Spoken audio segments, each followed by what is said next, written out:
school parents want to know if their children are safe, of course, right in the hands of their bus drivers. Well, Chris 6 reporter Shelby Coppage takes a look at the qualifications that bus drivers must meet at the Gregory Portland ISD Transportation Center.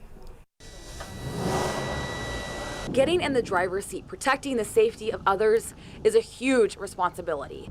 Gregory Portland ISD Transportation Director Alton Coleman stresses that every day to his district's school bus drivers. With being a bus driver, you got to always be in mind that your number one priority is to make sure that the kids are safe. You know, we want to make sure that we are getting them home and back to school in the safest manner we know how. These drivers train twice a year, including video, in-classroom, and hands-on role-play training. I load up all my drivers and we do live scenarios of evacuation, the quick back door evacuation, front door evacuations, you know, and scenarios of that nature so that they can also know how to do it with their students.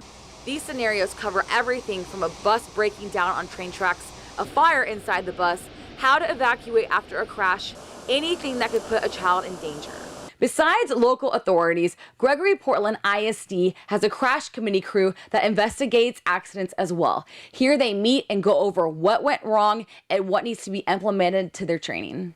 Coleman is a driver himself and has been put to the test a number of times. Those students were safe on that bus at all times, and we had to transport from one bus to the other.